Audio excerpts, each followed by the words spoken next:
Hey guys, this is Chris Edwards for iPokerVIP.com, and this is my first video of the brand new series Heads Up 101.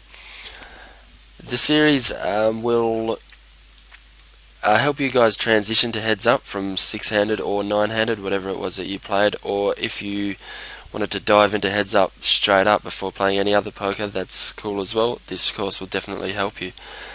It will provide you with all the basics of Heads Up, everything you need to know to play profitable poker, heads up poker that is. And if you have played 9-handed or 6-handed before, you definitely won't regret your decision, because once you've played heads up a fair bit and you've mastered heads up, you'll definitely have a huge edge on your opponents post flop in 9-handed or 6-handed. Excuse me. The experience Heads Up provides it's invaluable in my opinion. It's you put into so many tough spots over a shorter amount of hands than, let's say, 9-handed or 6-handed, because you're playing almost every single hand. So if you play 100,000 hands of Heads Up, in my opinion that is the equivalent of about 1,000,000 hands or 500k hands of 9-handed or 6-handed. Yeah, so you definitely won't regret your decision. This will definitely improve your whole overall poker game. So yeah, I'll get into the first video. I'll start off by telling you guys a little bit about myself. I started in 2008, around 3 years ago. It was late 2008. I played a fair bit of live poker and a little bit of online. I was a fish, and that's how we all start. I was just playing around the casinos with friends and had a few home games here and there, and didn't really take it that seriously. But by late 2009, mid to late 2009, I was watching training sites, and I began to make a profit. In my opinion, training sites are the best way to learn. I'm sure you guys know that books aren't really that great if you want to take your game to that next level. The best way to take your game to the next level is to watch players that are at that level beat the game. So yeah, watch training sites, watch better players, see how they think about hands, and try to mimic them. So after about 6 months after I watched the training sites, I was grinding sit and goes and multi-table tournaments, just the low stakes, the $5, $10 buy-ins, and I grinded up a roll big enough to play the lowest stakes on full tilt no limit hold'em. Full tilt poker, sorry. And I was playing 25 cent, 50 cent for a long time, and I never really looked back. Overall, I think from poker I've made around the $30,000 mark.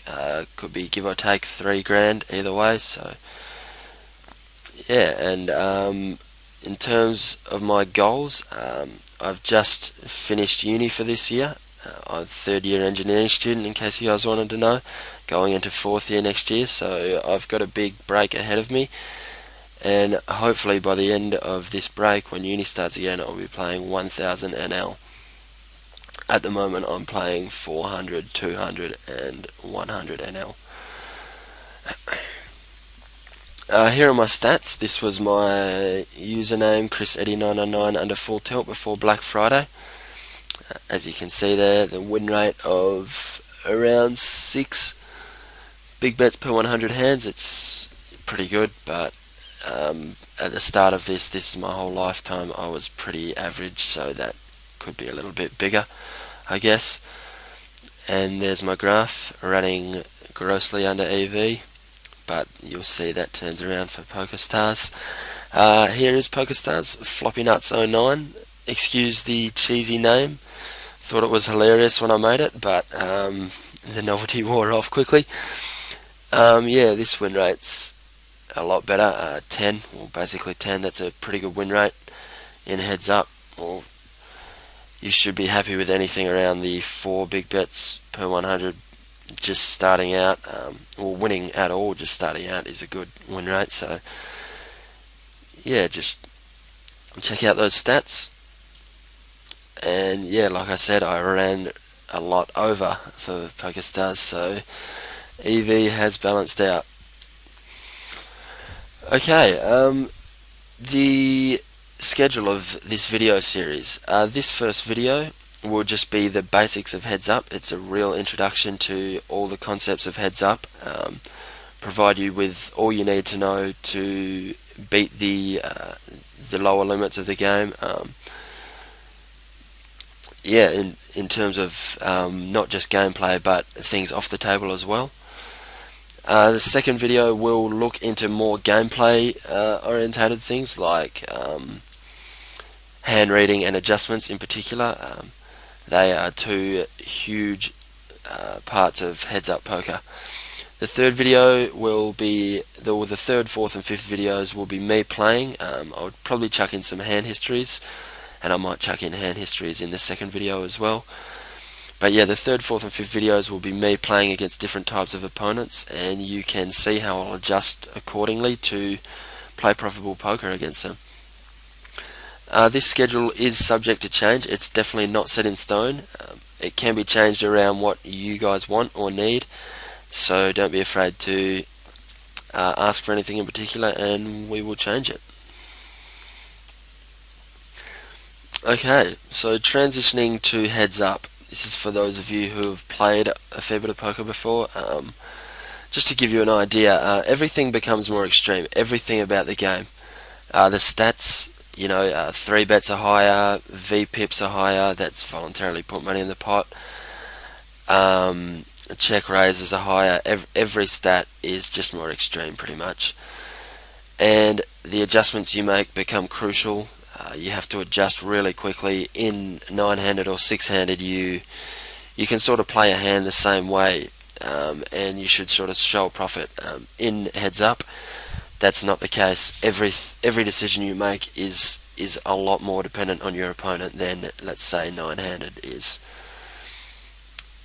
Yeah, and that's what the next point states there as well.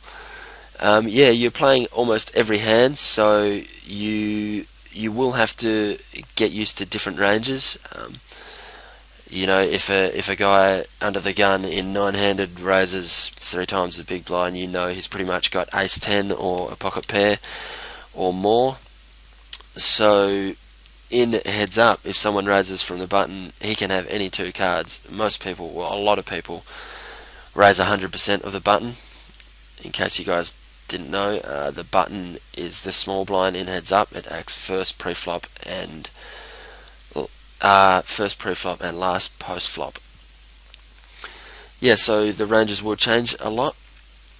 Creativity, you can't just sort of autopilot. I know a lot of good 9-handed players and 6-handed players. They'll play like 24 tables, just cruising through the motions, playing all hands the same. They've got a set sort of line for every given hand that they've seen it all. But in Heads Up, you have to be creative, chuck in weird lines to confuse your opponent, and yeah, you can't just play standard poker all the time.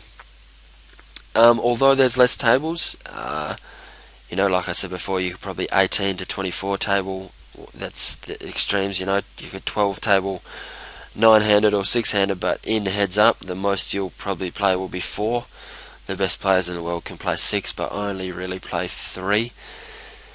You guys will probably start by playing 1, so you won't be playing as many hands, but the decisions you'll be put into will probably be about the same amount because you're playing every hand and you have to think a lot more.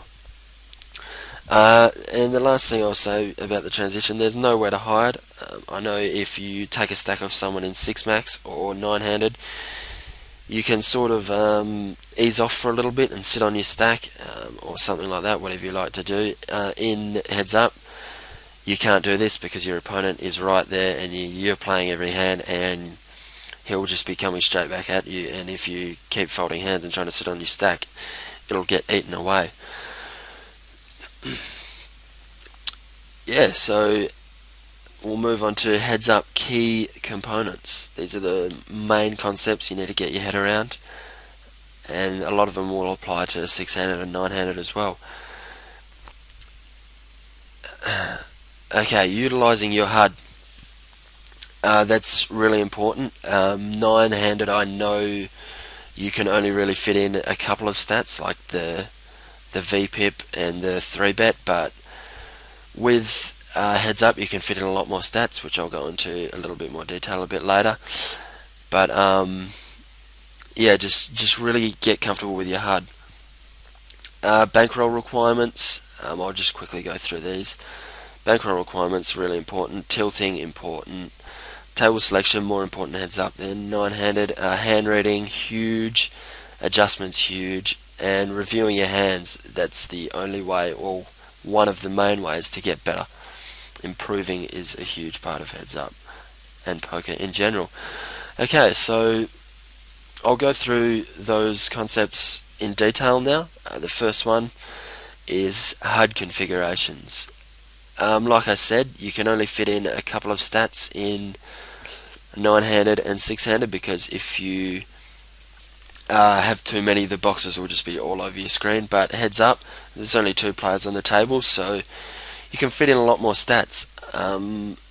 But in saying that, the more stats doesn't necessarily make the HUD a better HUD, or make it better, because you want to be able to access your stats really easily and make your HUD clear.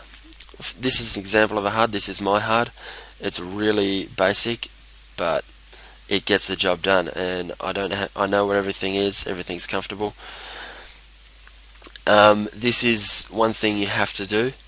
Separate the small blind from the big blind VPIPs, because, for example, here this would say I think 50% VPIP if I didn't have them separated, but it doesn't show that I'm playing 100% of buttons and I'm not defending any at all at this stage. So definitely separate those and have a look into HUDs. Okay, bankroll requirements. It's different to 9-handed and 6-handed because the heads up is a lot more high variance, and it depends on your style of play and the players you're versing. For example, if you're an aggressive player, you will be shipping a lot of your draws for that fold equity, and because of your image, your opponent often won't believe you because you're aggressive, and you'll call, and you'll be flipping, or a little bit behind or whatever, but the money will be in with while you're gambling still. So that's where the high variance of the aggression comes into play. Whereas if you're passive, you just tend to call a lot more, and so you're not really gambling as much. And in terms of your opponent, when you're playing fish, it tends to be a lot more low variance, because you can sort of wait around for good spots to get your money in where you're hugely favourites, and but when you're versing a good player, you're more likely to want to flip with 9s. You're happy to get in like pocket 9s in pre-flop, where you probably wouldn't be against a fish. So you'll end up flipping a lot more against regs, which leads to a lot more high variance. So these are the 2 extremes: aggressive and playing regs. If you're playing aggressive style and you're versing good players, you will need a minimum of 50 buy-ins. And the other extreme is passive and bum hunting. That's playing fish. I would say minimum of 25 buy-ins, but it's really whatever you're comfortable with. I've got a few friends who operate on a 15 to 20 buy-in basis, but they're extreme bum hunters and they're very good at what they do. So start off with 25 absolute minimum, and we'll figure out what you're comfortable with and work from there. I've got a couple of cool tools to show you guys. The first one is called a risk of ruin calculator.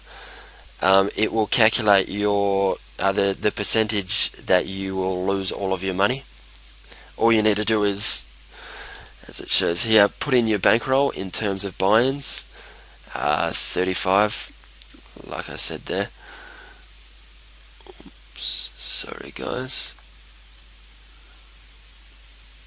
Yeah, I put in 35 buy-ins, and I'll just assume a win rate for you guys, 4.5 big blinds per 100 hands, and a standard deviation of 120. You can grab these stats from your poker tracker or your holder manager, and yeah, just plug them in and you'll get a risk of ruin down here. I personally don't like anything over 5%, so if you guys could get that below 5%, that'd be good. Yeah, so just play around with that anyway. And another tool is a variance simulator. This just gives you guys a little bit more of an idea of variance.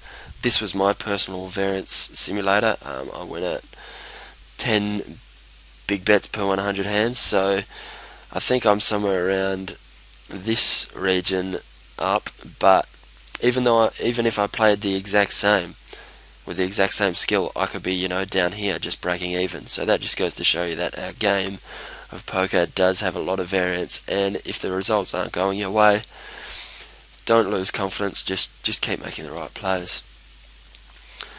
Tilt.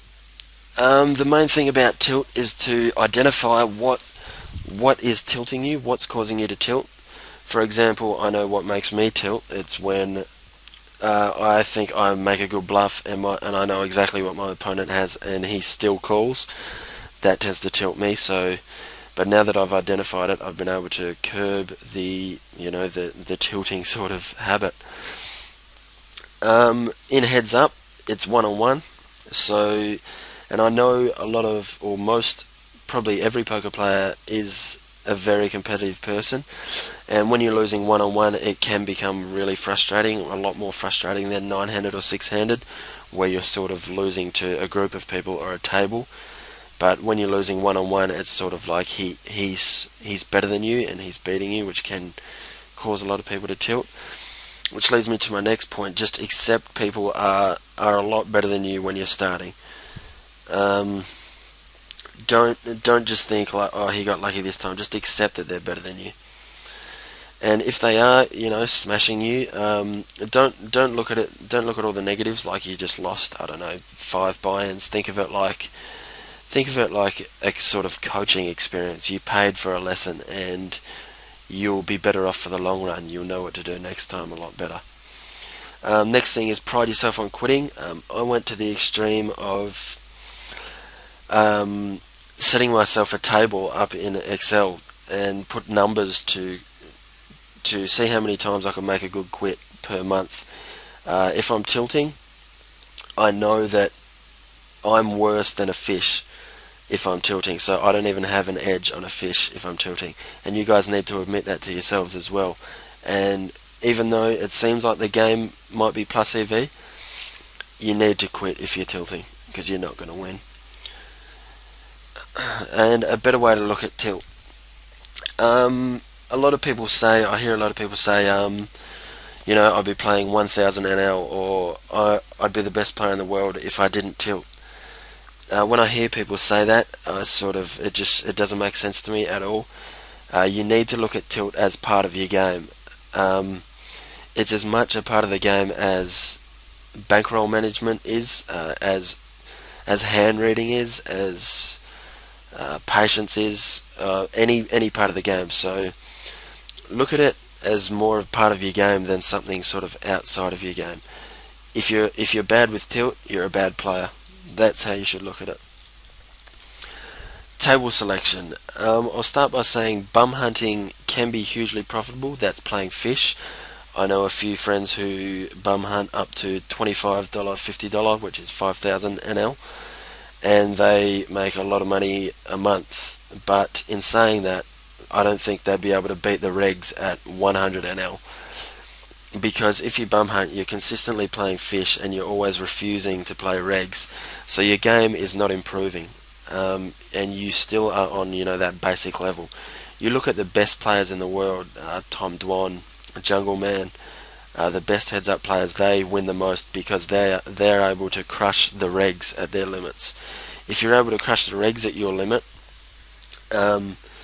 you will show a much bigger profit, because regs tilt a lot harder than a fish. Well, I don't know about a lot harder, but a fish only ever has one or two buy-ins to tilt off, whereas a reg, you can get them to tilt off, 7 or 8 buy-ins. For example, I had a session the other day. He was up 3 buy-ins on me, and I ended up taking 8 buy-ins off of him, which is an 11 buy-in turnaround just due to tilt. So yeah, if you can beat the regs, it is massively profitable. This is my procedure. I'll quickly just show you guys what I do if I am going to play a reg. I'll just go, let's say, this guy, and I'll search him first. First thing to say, if they don't show up, that generally, like, don't make it the be all and end all, but it generally means they're a bit of a better player than average. But yeah, I'll see what I can do. Yeah, so if they do show their stats, which I'm sure none of these will, here we go. The first thing to look at is how many tables they're playing, and wow, this guy's playing about 10, I think. That generally means he is a competent player, and yeah, so you should keep that in mind when you're playing him. The more tables, the better the player, and also the higher the stakes they're playing, the better the player they will be as well. Also check to see if they're playing Omaha, because I find that people that tend to play, that have delved into Omaha, have had a lot of experience with no limit and tend to be much better player as well. So that's my procedure, and after I do that, once I'm in the game, if they start playing me, a lot of people sit out. I'll PTR them if I think they're a good player, just to get a better idea as well. But take it with a grain of salt, PTR, because it's really inaccurate. I know my PTR's out about 4 or 5k, and everyone's PTRs are out massive amounts. So just use it as a bit of a guide, but don't make it the be all and end all. If you can get your hands on some sort of software it costs money, you have to pay for them. They're sort of like better PTRs. I'd recommend getting your hands on one. That's if you're going to be bum hunting. You probably definitely want one of them, so you get a better idea on your opponent, and you can really nail him down to a fish or a better player. Yeah, okay, so reviewing hands. This, other than experience on the tables, this is the most important way to improve. You can't always be playing poker, otherwise you won't improve as much. You have to talk about your hands, review your hands, make sure you can identify any leaks in your game, or any decisions you've made wrong during that session, and try to play sessions where you make the least mistakes as possible. So yeah, review your hands with the Poker Tracker or Hold'em Manager hand replayers. In case you guys don't know where that is, I'll quickly show you. Just go under Sessions in Poker Tracker. I'm sure it'll be really similar for Hold'em Manager, and yeah, just highlight a session, and all you need to do is press this little play button down here. I personally like to sort it to pot. That means they'll be ordered in from the highest pots to the smallest pots of the session, so you can sort of watch all the big hands in order. Yeah, and once you're in here, it's pretty easy to get used to. Just go through the hand motions. You guys will know what to do. Yeah, so back to the PowerPoint.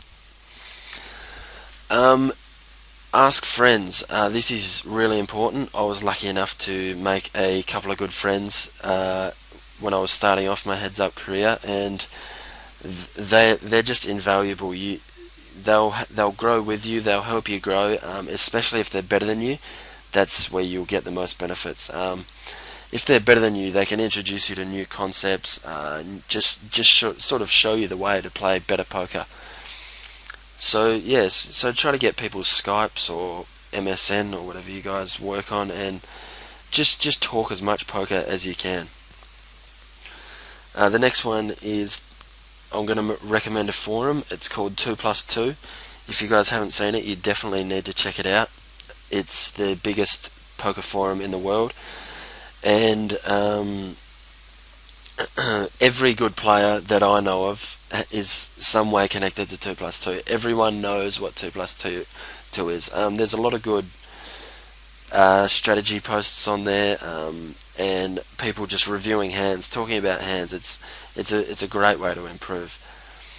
I will say though, don't take in everything that you read on there. There is a lot of bad stuff on there, although there's a few good, decent stuff on there. There's more bad stuff. So only tend to take in the good posters' thoughts, and you can tell which ones are the respected people of the forums because they have high post counts or they're mods, and yeah, you can just listen to them rather than the fishier people. And the last and probably most important thing is not to be results oriented. That means, for example, if you if you have the nut flush draw on the flop, and he bets into you, you raise, he re-raises, and you shove. You think because he's been re-raising you a lot, he has a lot of bluffs there, and you've got a lot of fold equity, and you shove.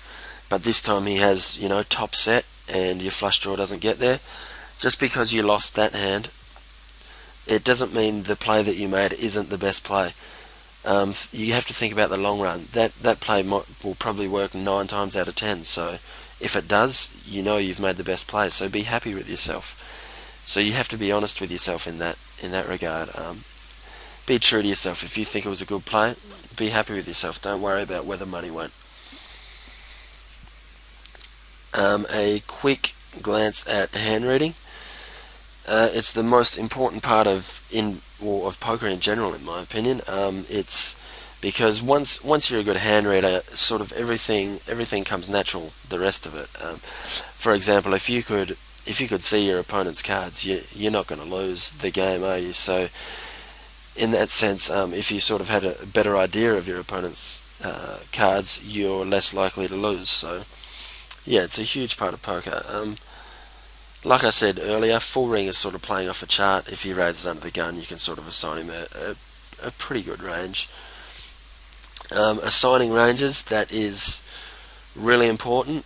I'll get into detail into that next week, but it's using your HUD to sort of to get a sort of idea of what likely holding he might have, and you can sort of weight certain holdings higher than other holdings.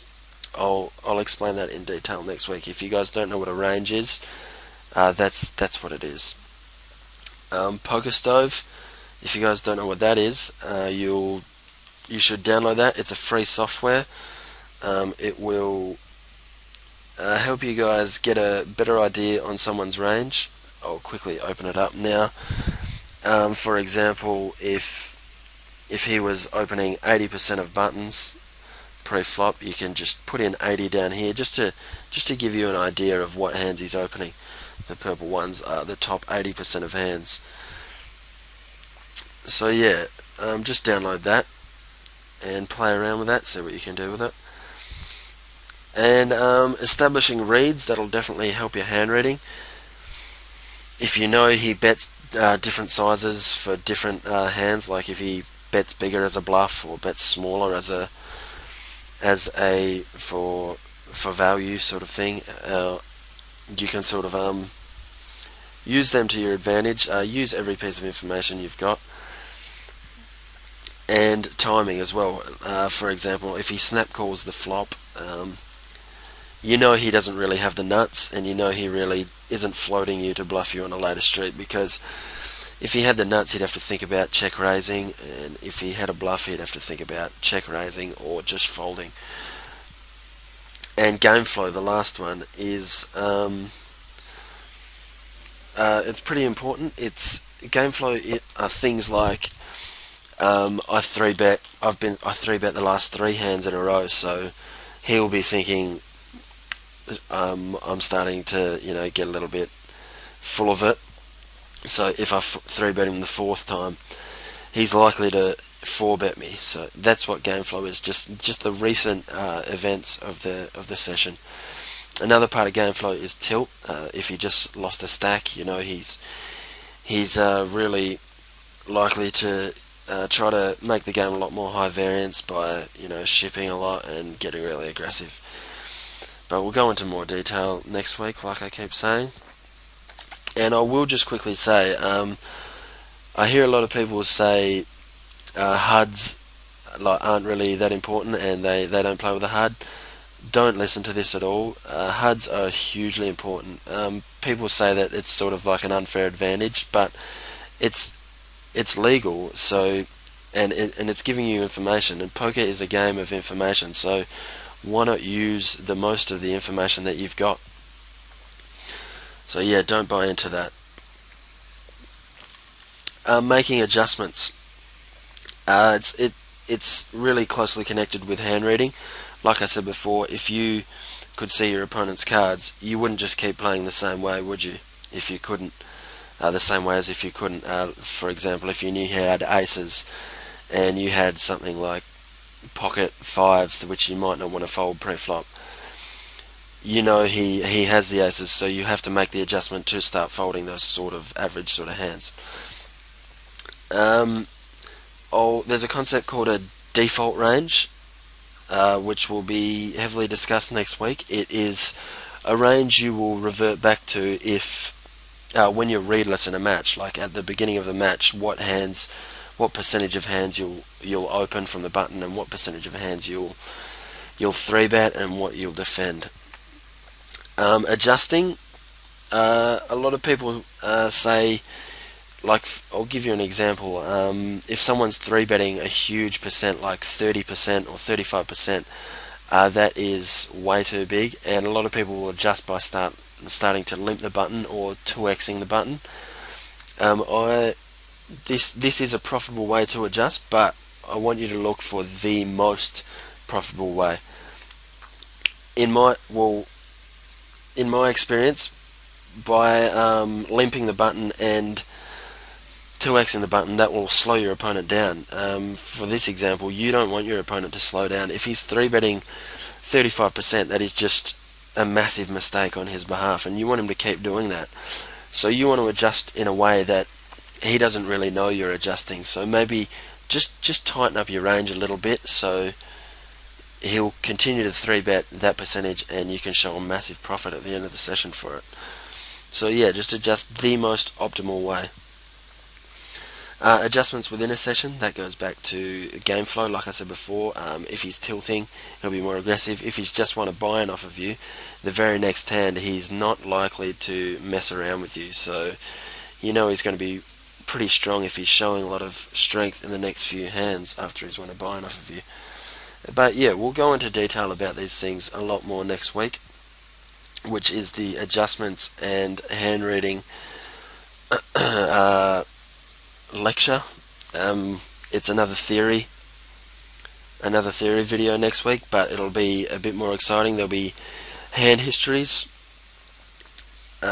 which you guys can try out yourselves and get an idea of how I think my way through hands to make the most profitable decision. And yeah, so tune in next week.